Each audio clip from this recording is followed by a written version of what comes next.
O Flamengo pode protagonizar o maior vexame da tua história, depois de uma temporada muito positiva, uma das melhores da sua história.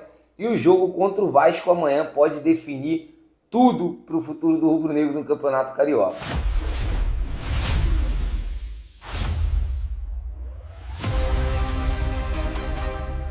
Igor Sindra aqui, pode bar é o canal. Então vamos falar um pouquinho aí sobre a vida do Flamengo no Campeonato Carioca, discutir um pouquinho do planejamento e saber de você, torcedor rubro-negro, o que você acha? Mantém o time B, mantém o planejamento ou já vai direto com a força máxima que pode jogar, evidentemente, contra o Vasco?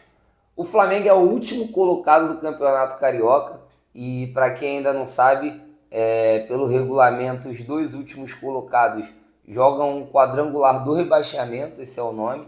Então vão ter 6 datas ali em turno e retorno, vão ser jogos de ida e volta num quadrangular final. E o Flamengo hoje está na última colocação, teria que disputar esse quadrangular. Então, além de não se classificar para a fase final do campeonato, ainda teria que disputar um torneio contra o rebaixamento ali, que consumiriam 6 datas a mais, 2 a mais inclusive do que quem for campeão do torneio.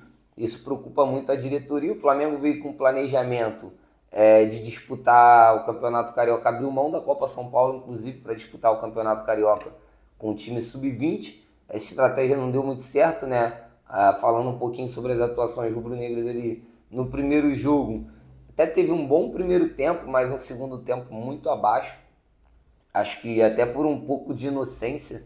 Eu vinha falando aqui depois do primeiro jogo, dei até uns destaques positivos, mas a gente tem que ter em mente que é um time sub-20 contra times profissionais, por mais que sejam times que não vão disputar muita coisa no ano. São jogadores profissionais com mais experiência, com mais vivência em campo, enfim, e que estão treinando desde o final do ano passado, né? Então o Flamengo ainda foi um pouco inocente, querendo jogar sempre mantendo posse de bola, marcando pressão alta no ataque, como jogam os profissionais, mas tem a diferença física dos times, enfim. Então o Flamengo começou o campeonato, teve um bom primeiro tempo, um segundo tempo muito ruim, mas depois, nos 2 jogos seguintes, atuações muito ruins. No último jogo até ficou meio comprometida devido à expulsão no começo do jogo, mas não tem muito o que tirar dessas atuações ali do Flaquides, como a galera tá chamando. Então o Flamengo ficou nessa posição ingrata.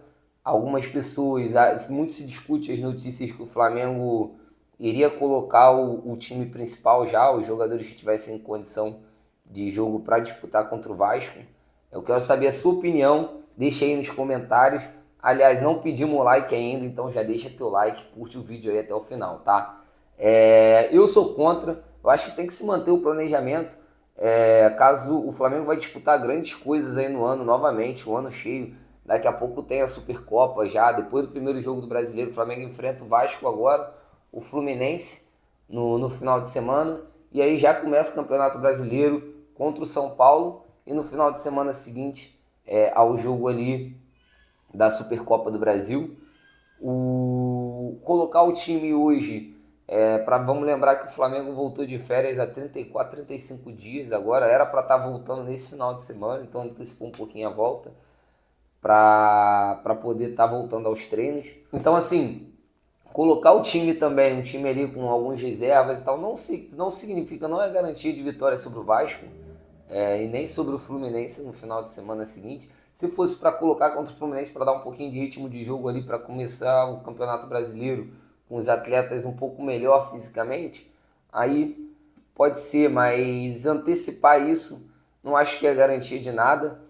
Depois tem a disputa desse quadrangular do rebaixamento aí, que só uma catástrofe completa. O Flamengo, aí nesse quadrangular, assim, o Flamengo depois consegue colocar times reservas, enfim. Mas é óbvio que seria muito bom evitar essa situação, até porque eu falei, vão ser 2 datas a mais para um time que já tem um calendário muito cheio, então a diretoria vem trabalhando com esse pensamento. Saíram notícias ali que a decisão ficaria pro BAP quando ele voltasse de viagem, e segundo o jornalista Mauro César Pereira, ao voltar o BAP tirou completamente o time de campo, disse que esse era o planejamento do futebol e o futebol deveria resolver a sua vida ali da pasta, né? O Felipe Luiz junto com o Boto, enfim, e toda a direção esportiva ali, o departamento médico, enfim. Então eu colocaria, como eu já disse, eu continuaria com um time de jovens, jogaria esse jogo contra o Vasco.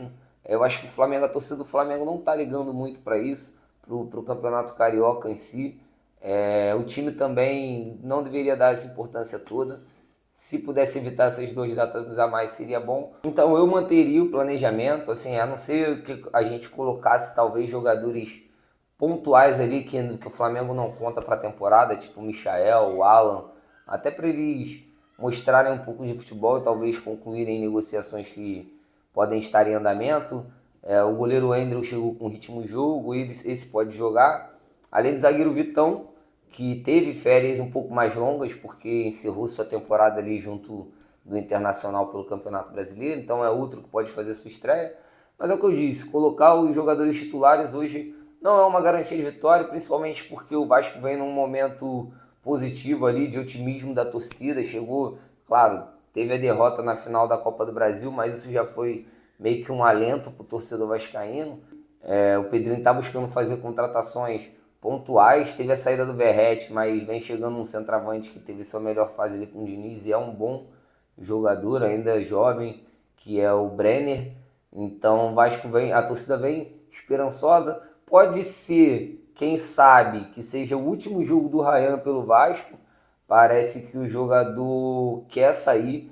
Agora ele recebeu, parece, segundo algumas informações, teve uma investida talvez do Newcastle querendo atravessar o negócio.